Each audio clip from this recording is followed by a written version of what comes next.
I was 31 years old and my mother still called it an allowance. How much does your mother give you every month? My sister Ashley had asked at last year's Christmas dinner, loud enough for everyone to hear. 1,000? 1,500. That's between Mom and me, I'd answered quietly. So embarrassing, my brother Trevor had muttered to his wife. Still living off Mom at her age. Now, at Thanksgiving dinner in my parents' Connecticut estate, the subject had come up again. I was setting the table, my usual role at family gatherings, when Mom swept into the dining room with Ashley and my Aunt Linda. I've been thinking, Mom announced, examining the silverware placement I'd just completed and immediately rearranging 2 forks. Madison is 31 years old. Still taking money from us every month. It's really become unseemly. I continued folding napkins.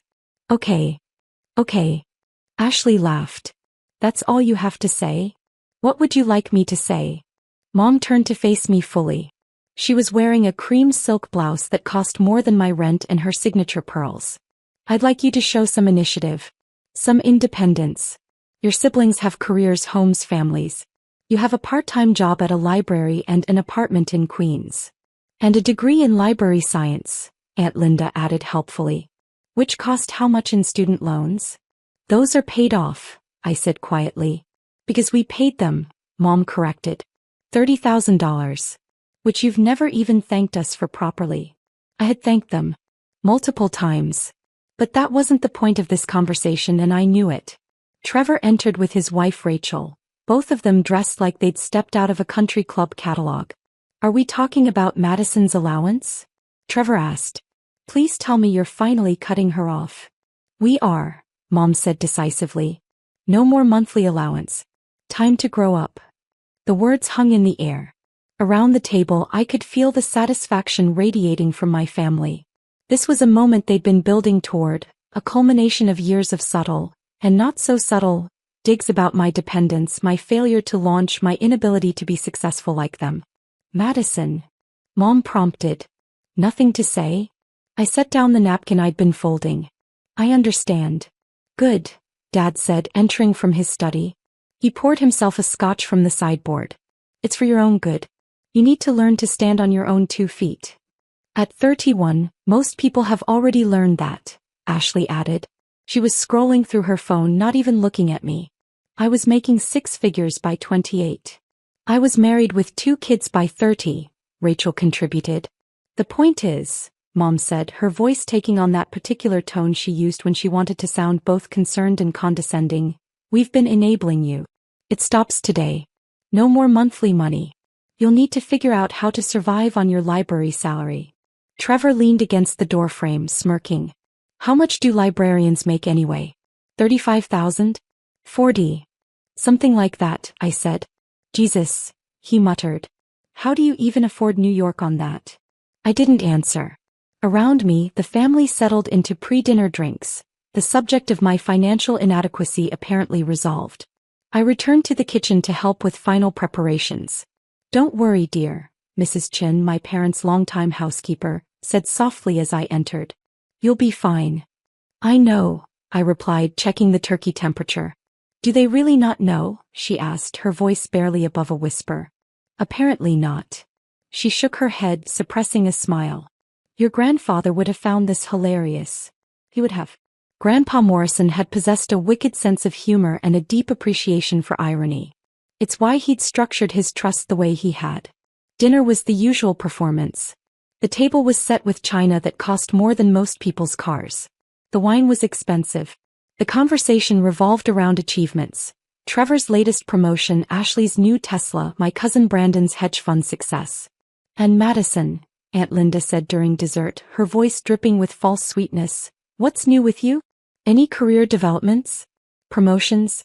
Dating anyone? Nothing exciting, I said, taking a small bite of pie. Still just checking out books? Trevor asked. Something like that. Mom sighed dramatically. Well, perhaps without our support you'll be motivated to aim higher. Find a real career. Meet someone successful. Maybe take some business courses, Dad suggested. Learn about investments, financial planning. Things that matter in the real world. Ashley laughed into her wine. Can you imagine Madison managing money? She can barely manage her own rent. I caught Mrs. Chen's eye from where she was clearing plates. She pressed her lips together, fighting a smile. The allowance stops effective immediately, Mom announced as if she hadn't made this clear enough already. No more monthly deposits. You're on your own.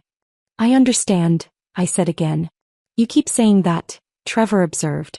But do you really? Do you understand that you'll need to budget, to cut expenses, to actually work for a living like the rest of us? I believe I can manage. Ashley set down her phone, looking at me directly for the first time all evening. You know what? I think this is going to be good for you. A wake-up call. You've been coasting for too long. Coasting, I repeated neutrally. Living off family money while the rest of us built careers and families. Yes, coasting. She picked up her phone again. Time to join the real world, baby sister. The conversation moved on to other topics. Trevor's son's acceptance to a prestigious private school, Ashley's upcoming vacation to the Maldives, Dad's golf handicap. I sat quietly, finishing my pie, listening to my family discuss their successes and their plans. At 9 p.m. I excused myself. I should head home. Long subway ride. Oh, still taking the subway, Aunt Linda cooed. How quaint. Let me know if you need help finding a second job, Trevor called as I gathered my coat. I know some people who are hiring for retail. Not glamorous, but it's honest work. Thank you, I said. Mom walked me to the door. Madison, I want you to know this isn't punishment. It's tough love. You need to learn to be independent. I appreciate that. Do you? He studied my face. Sometimes I can't tell what you're thinking. You're so quiet, so passive. It worries me. I'm fine, Mom. Are you angry with us? I considered the question. No. Good. Because this really is for your own good. She squeezed my shoulder. Call if you need anything. Advice, I mean. Not money. Of course. I took the train back to Queens, watching the city lights blur past the window. My phone buzzed with a text from Ashley. Seriously though, if you need help with a resume, I know people. And from Trevor. Dad says you looked upset. Don't be dramatic. This is just reality. When I got home to my small but comfortable one-bedroom apartment, I made tea and sat at my desk. From a locked drawer I pulled out a folder of documents. Documents my family apparently had no idea existed. The Morrison Family Trust. Established by my grandfather 35 years ago. Current value, approximately $52 million. Trust manager, Madison Elizabeth Williams. Appointed 3 years ago. I had been 28 when Grandpa Morrison's lawyer, James Chen, Mrs. Chen's son, had called me to his office. Your grandfather left specific instructions, James had explained. The trust was to be managed by the grandchild who best demonstrated financial responsibility, ethical judgment, and genuine care for family rather than family money. Why me? I'd asked. Because you were the only one who visited him every week in his last years.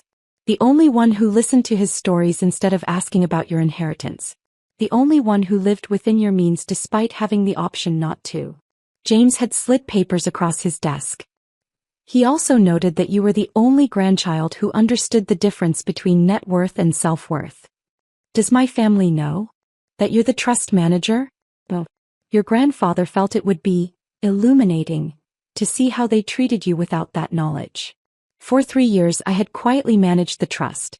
The trust that funded my parents' lifestyle, that paid for Ashley's Tesla and Trevor's country club membership and Aunt Linda's cosmetic procedures. The trust they all assumed was being managed by some distant financial firm. The trust they thought had nothing to do with me. My phone rang. James Chen. Did you have a nice Thanksgiving? He asked. Eventful. I assume they've cut you off? As of tonight. And they still don't know? Not a clue. He chuckled. Your grandfather would be laughing. What would you like to do? I looked at the documents in front of me. Monthly disbursements to my parents, $28,000.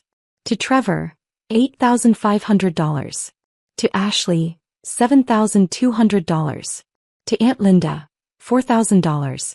All of it carefully structured to look like standard trust distributions, not requiring any approval or oversight. Except they did require approval. My approval. Every single month. The December disbursements are coming up, I said. They'll need to be approved by Monday. That's correct. What happens if I don't approve them? The payments don't process. The family members receive notifications that their requests were denied by the trust manager and that they'll need to schedule a meeting to discuss continued funding. A meeting with me. Yes. I thought about my mother's smirk. Trevor's contempt. Ashley's casual cruelty. Years of being treated as the family failure, the disappointing one, the child who never quite measured up. Let them arrive, I said. I'm sorry. The notifications.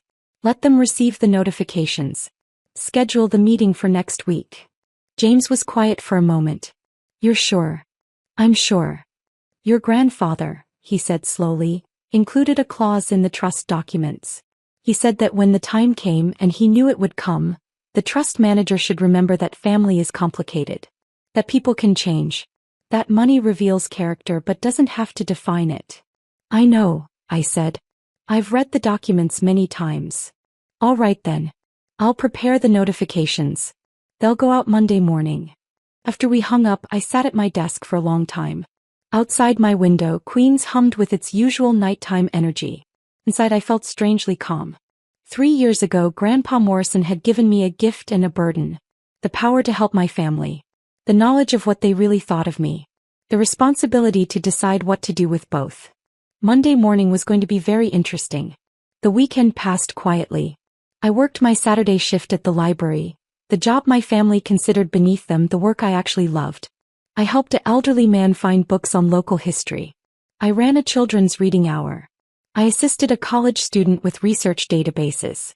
You seem happy today, my colleague Marcus observed during lunch break. Do I? You're smiling. You never smile this much. It's been a good morning. What I didn't tell him was that in approximately 48 hours, my family was going to receive a very unexpected shock. Monday morning, I was shelving books in the reference section when my phone started buzzing.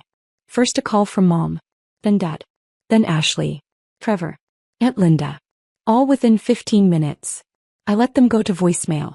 By noon, I had 23 missed calls and 17 text messages. Mom, Madison, call me immediately. There's been a problem with the trust. Dad, we need to talk. Something's wrong with our account. Ashley, did you get a weird notice from Grandpa's trust? What is going on? Trevor, call Mom. Some issue with the family money. Aunt Linda, has anyone explained what's happening? I'm supposed to meet with the trust manager? At 1 p.m. my phone rang again. James Chin. They're all trying to reach me, he said. Your mother has called 6 times. Your father threatened to speak to my superiors. Ashley demanded an emergency meeting. What did you tell them? That the trust manager will meet with all family members on Wednesday at 2 p.m. That attendance is mandatory for continued consideration of disbursement requests. And that the trust manager's identity would be revealed at that time. How did they take it? Your mother asked if she should bring her lawyer. Your father asked if this was some kind of scam.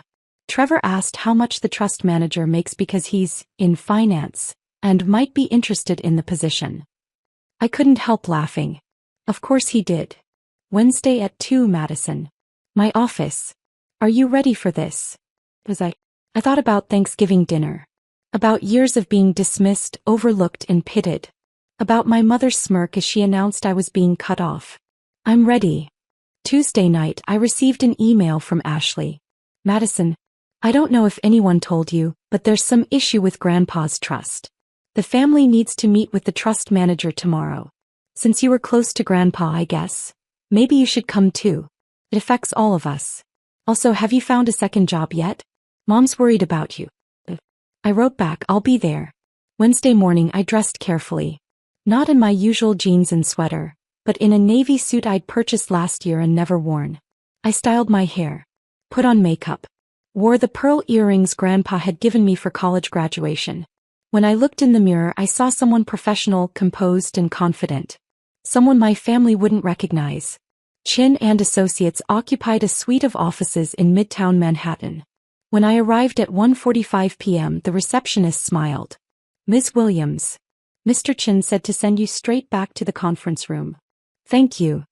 The conference room was large, with floor-to-ceiling windows overlooking the city. James was already there along with 2 associates.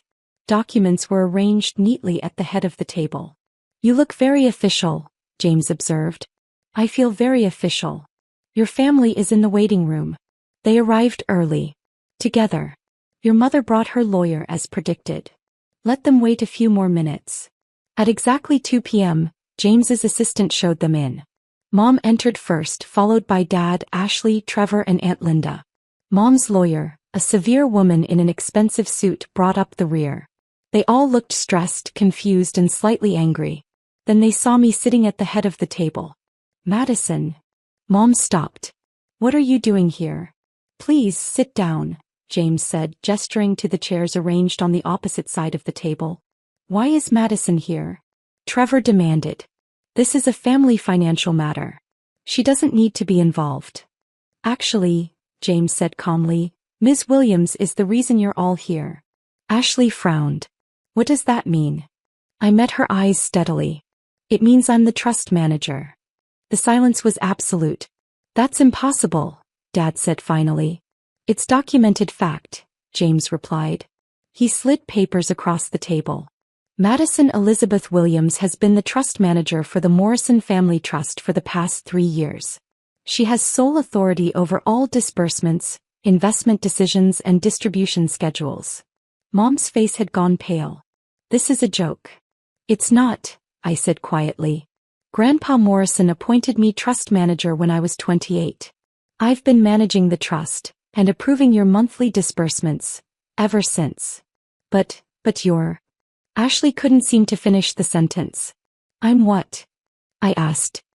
A librarian? Living in Queens? Taking an allowance from Mom? Trevor leaned forward. If you're the trust manager, why would you take an allowance from Mom? I don't, I said simply. I never have. The money that appears in my account every month comes from the trust. The same trust that funds all of your lifestyles. I approved it for myself just like I approved it for everyone else. Mom's lawyer cleared her throat. Ms. Williams, if you're claiming to be the trust manager, we'll need to see documentation. Proof of authority. Verification of. James slid a thick folder across the table. Complete documentation. Trust appointment papers signed by Morrison Family Trust founder William Morrison 3 years ago. Madison's credentials as a certified financial manager. She completed her certification 2 years ago. Monthly disbursement records for the past 36 months, all bearing her approval signature. Investment performance reports. Everything you need to verify her authority. The lawyer opened the folder, scanning the documents. Her expression shifted from skepticism to surprise to something like professional respect. These appear to be in order. They are in order, I said. I've been doing this job for 3 years. The trust has grown from 42 million to 52 million during that time through careful investment and management. Dad was staring at me like he'd never seen me before. You've been managing our money? The family money, I corrected. Grandpa's money, distributed according to his wishes and my judgment. Your judgment. Ashley's voice was shrill. You work part-time at a library. I work full-time as a trust manager, I replied. The library job is what I do because I enjoy it, not because I need it. I earn $185,000 annually as trust manager, plus performance bonuses. Trevor looked like he might be sick. You make $185,000? Plus bonuses, James confirmed. Last year's performance bonus was $42,000.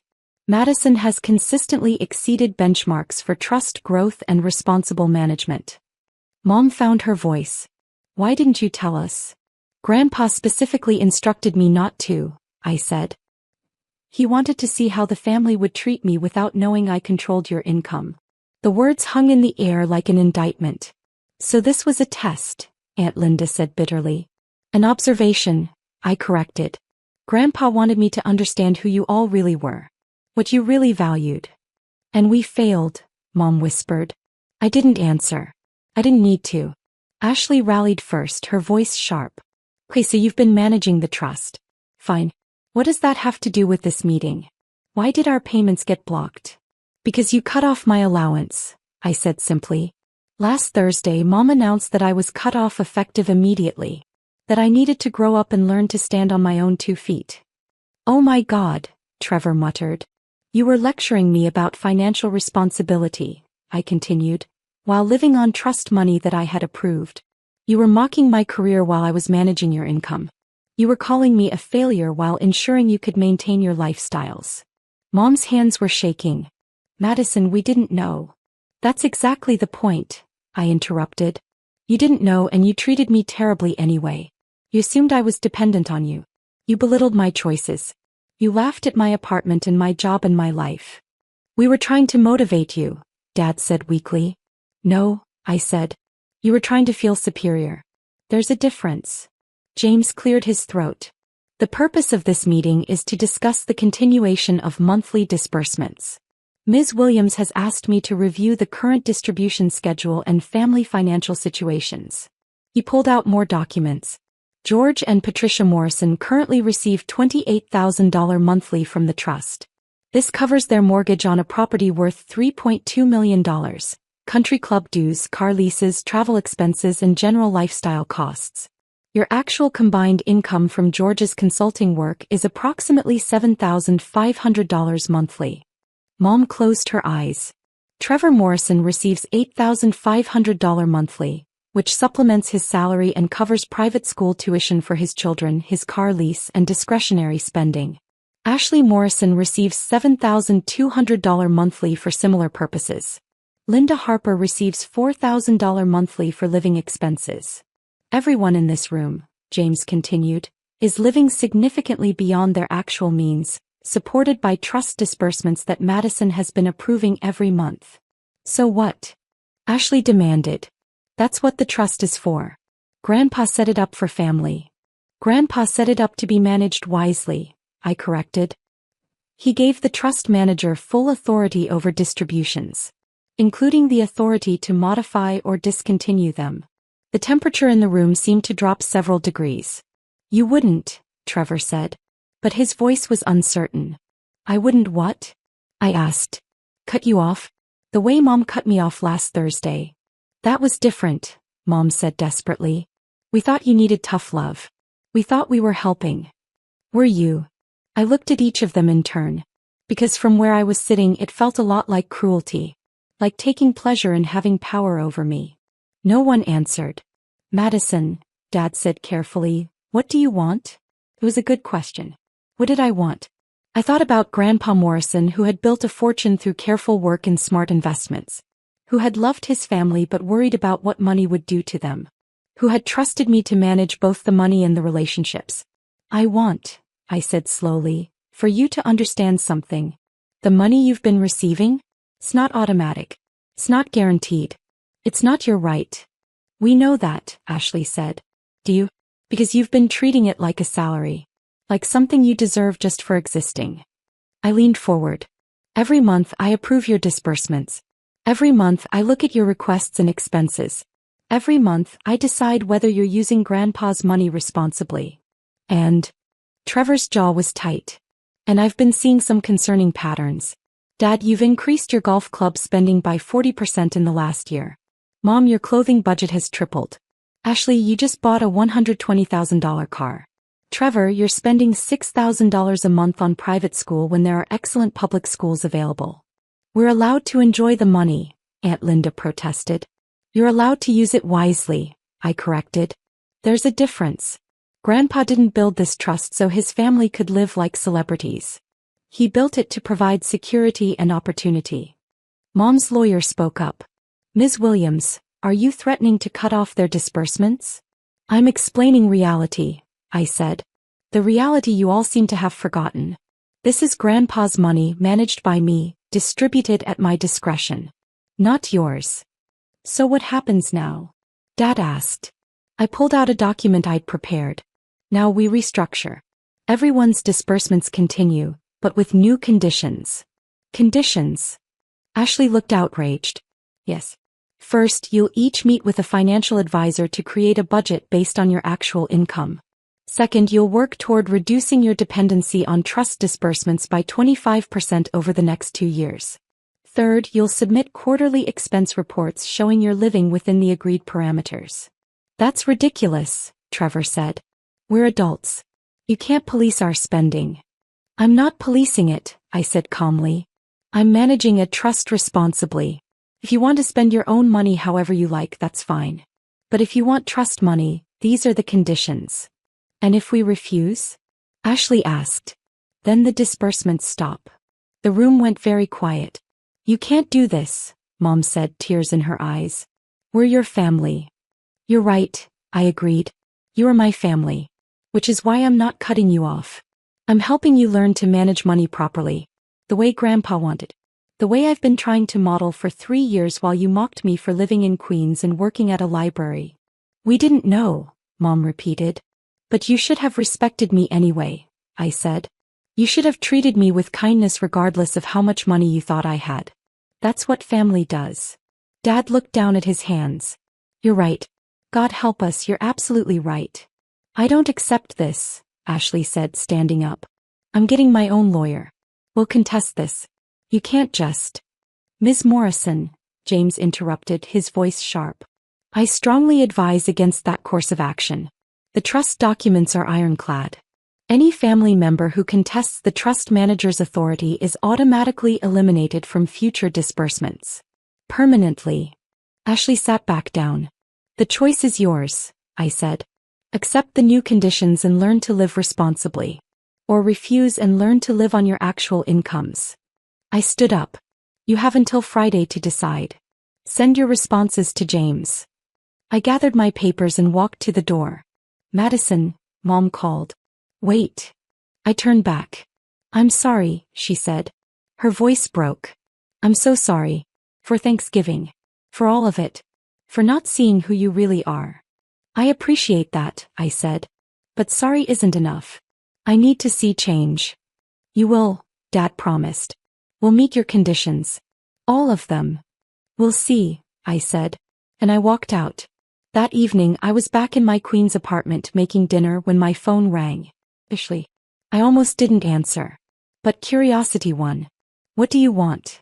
To apologize, Ashley said. She sounded exhausted. And to tell you you're right. About everything. I stirred the pasta sauce, waiting. I've been thinking about Thanksgiving, she continued. About how we treated you. How I treated you. And Madison. I was cruel. Genuinely cruel. Yes, I agreed. You were. I think I was jealous. That surprised me. Jealous of what? Of you being happy. You always seemed content with your life, with your choices. And I am not. I make 6 figures and drive a Tesla and I'm miserable. My job is exhausting. My marriage is strained. I can't afford my lifestyle without the trust money, and I hate that about myself. I turned off the stove. Ashley. No, let me finish. I think we all resented you because you seemed free. You weren't trapped in the performance of success like the rest of us. You weren't drowning in debt and appearances. You were just living. And we couldn't stand it. I sat down at my small kitchen table. Why are you telling me this? Because you deserve to know. And because I'm going to accept your conditions. I'm going to meet with the financial advisor. I'm going to create a budget. I'm going to learn to live within my actual means. She paused. But I'm also going to apologize properly. 4 years of being a terrible sister. I appreciate that. Do you forgive me? I thought about it. I don't know yet. But I'm willing to see if you can change. That's more than I deserve, Ashley said quietly. Thank you. After we hung up, I finished making dinner. My phone buzzed with text. Trevor, accepting the conditions. Let's talk soon. Dad, Mom and I are meeting with an advisor tomorrow. We'll do better. Even Aunt Linda, you're tougher than you look, kid. Respect. I ate my pasta and watched the city lights outside my window. Somewhere across town, my family was grappling with a new reality. One where I wasn't the failure. Where I wasn't the one who needed to grow up. Where I was and had always been exactly who I needed to be. 6 months later, I had dinner with my parents at their house. A Thursday evening tradition we'd reinstated. The financial advisor says we've reduced our monthly expenses by $8,000, Mom said, showing me their budget spreadsheet with genuine pride. We canceled the country club membership. It was excessive. And I'm taking on more consulting work, Dad added. It's actually refreshing being productive again. Ashley moved to a smaller apartment, Mom continued. She says it's actually made her happier. Less pressure to maintain appearances. And Trevor's kids love their new school, Dad said. He was worried, but they've adjusted beautifully. I sipped my wine. I'm proud of you. All of you. Madison, Mom said carefully, can I ask you something? Of course. When you were managing the trust all this time, seeing how we treated you, why didn't you say something? Why didn't you tell us? I thought about it. Because Grandpa wanted me to learn something too. He wanted me to understand that real worth doesn't come from other people's recognition. It comes from knowing yourself. He was a wise man, Dad said. He was, I agreed. And he loved you. All of you. Even when you made it difficult. Like we loved you, Mom said. Even when we didn't show it properly. Even then, I agreed. We ate dinner. Simple food, honest conversation, real connection. Outside, the sun set over Connecticut. Inside, slowly, we were becoming something we'd never quite been before. A real family. Not the performance of it. The authentic thing. After dinner, I drove back to Queens. My apartment was small but comfortable. My job was fulfilling. My life was exactly what I wanted it to be. And every month, I logged into the trust management system and approved disbursements for my family. Not because they demanded it. Not because they expected it. But because that's what family does. When they're trying. When they're changing. When they're finally, genuinely seeing each other. The next Thursday, I had tea with Mrs. Chen. Your grandfather would be proud, she said. I hope so. He wanted you to understand that money is just a tool. The real test is what you build with it. I looked out at the city I loved, the life I'd built, the family I was slowly helping rebuild. I think I'm starting to understand, I said. And I was. 1 year after the revelation, the Morrison Family Trust continued to provide disbursements to family members, now reduced by 35% as everyone learned to live within their actual means. Ashley started a blog about financial transparency. Trevor became an advocate for public education. My parents downsized to a smaller home they could actually afford. I still worked at the library 3 days a week. Not because I needed to, but because I loved it. Because success isn't measured in dollar signs. It's measured in purpose, in peace, in knowing who you are regardless of what others think. Every Thursday I managed the trust that Grandpa Morrison had built. And every Thursday I remembered what he taught me, that real wealth isn't what you have. It's who you are. And I was exactly who I wanted to be.